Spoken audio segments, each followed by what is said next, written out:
Buenas tardes. El día de hoy vamos a presentar el proyecto final de maquinaria y equipo. El tema elegido fue el control de presión. Nuestro grupo está conformado por Johan Sebastián Galindo y Manuel Andrés Bustos. Bueno, vamos a tener un contenido de introducción, metodología, análisis de resultados y por último conclusiones. Bueno, nosotros realizamos pues para el proyecto una investigación bibliográfica pues con la cual logramos elaborar un informe de proyecto de aula, donde pues logramos observar el proceso de control de presión, pues por cómo está conformado, porque pues tiene como diferentes partes, como por ejemplo los convertidores, transmisores, pues entre otros. También logramos observar diferentes diagramas con los que pues se puede identificar algunas variables que pues se tienen que tener en cuenta a la hora de la medición. El control de presión pues normalmente es usado para mantener pues en una constante presión y un caudal pues algún líquido, alguna sustancia. Muchas de las empresas pues involucradas en estos procesos requieren de un sistema de control pues que les permita brindar un producto con mejor calidad y que también pues tengan una mayor eficiencia dentro de sus operaciones. Nuestro objetivo principal pues fue la investigación del control de presión. Observamos cómo influyen pues dentro de cada operación pues los diferentes variables de medición y logramos también indagar en el proceso del cálculo de medición teórica y experimental, observando pues las diferentes comparaciones que fueron realizadas con ayuda de diferentes ecuaciones. Para la parte de metodología, bueno, pues con los resultados que analizamos, la primera parte pues fue la identificación pues de las partes que estaban involucradas en la medición de presión.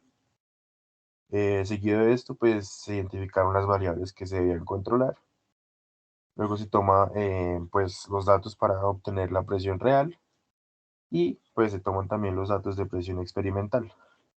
Cuando se tienen pues estos dos datos, se realiza una comparación pues de estas dos presiones y de esto se saca la diferencia de alturas. Por último, pues los resultados fueron plasmados en diferentes tablas y pues ya se obtuvieron las conclusiones.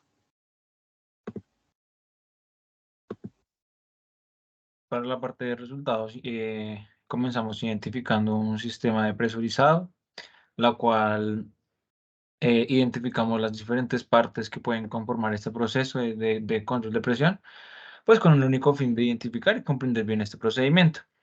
En este caso, pues identificamos tres em, partes, las cuales son el convertidor de corriente, el cual a presión, el cual es un sistema al cual brinda el proceso una medición confort que pueda ser repetible y que este proceso pues tenga una medición precisa.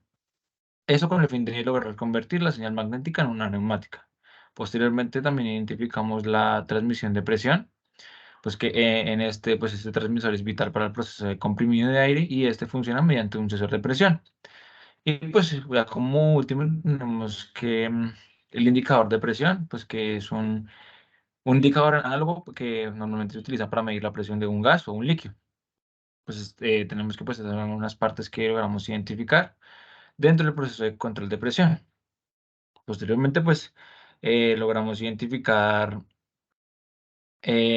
algunas em, partes del proceso de control, pues ya como más internas, que son el sensor, el EFC y el controlador. Pues tenemos que el sensor es el sensor de transmisión electrónico de la precisión, el cual tiene pues la función de medir la variación de la presión. El EFC pues es un algoritmo proporcional que depende del error para ser ajustado. Asimismo tenemos el controlador, que el controlador eléctrico, que es un sistema o proceso con base en las entradas muy modificadas y en las salidas que se pueden modificar. Si quieres, pasamos a la siguiente diapositiva. Pues aquí ya analizamos más a detalle este proceso mediante un diagrama de bloques, em, el cual nos expresa dónde se ubican todas estas partes posteriormente ya nombradas. Es eso. Aquí ya esto ya es parte de otro proyecto, en la cual hicieron un énfasis en el cálculo de la medición de presión. Estos cálculos se determinaron mediante las siguientes fórmulas. Nos explicaban que esto es para la medición de presión en mamómetros o en monómetros de varón. Esto es a nivel laboratorio. Entonces, inicialmente se empezó calculando la presión real, teniendo en cuenta el diámetro del piso utilizado, que en ese caso era de 1,2 centímetros, y trabajado con su equivalencia en metros. Pues para esto hacen la fórmula como se ve indicada y luego posteriormente se procede a calcular la presión media con el periodo de la lectura del PSI y de bares. Claro, pues transformando estos en valores de newtons por metro cuadrado por medio de diferentes métodos, tales como los utilizan en la siguiente fórmula. Pues ahí se ve la siguiente fórmula, que es P media es igual a lectura de monitoreo 1 más lectura de monitoreo 2 sobre 2. Una vez ya se tiene estos resultados, lo que se procede es a determinar un porcentaje de error con el fin de determinar la precisión y la exactitud que se tiene esto. Adicionalmente, como nombraba mi compañero antes, en este proyecto se determina la presión real versus la presión media. Pues aquí identifican que el porcentaje de error en uno fue más alto y en otro fue más bajo, pero en su totalidad se han sido similares. Em, si quieres ya pasamos. Sí, entonces ya como para concluir, en conclusiones tenemos que pues mediante una revisión bibliográfica se identificaron las partes importantes del proceso de control de presión y de esta misma forma se identificaron cómo lograr medir esta presión. También tenemos que se determinan las diferentes variables de medición a tener en cuenta dentro del proceso de control de presión y se logra comprender la importancia del control de presión en la industria y en cualquier operación que ésta sea requerida. Ya por último, pues presentamos las referencias que utilizamos para el desarrollo de este proyecto y esa sería nuestra presentación. Muchas gracias.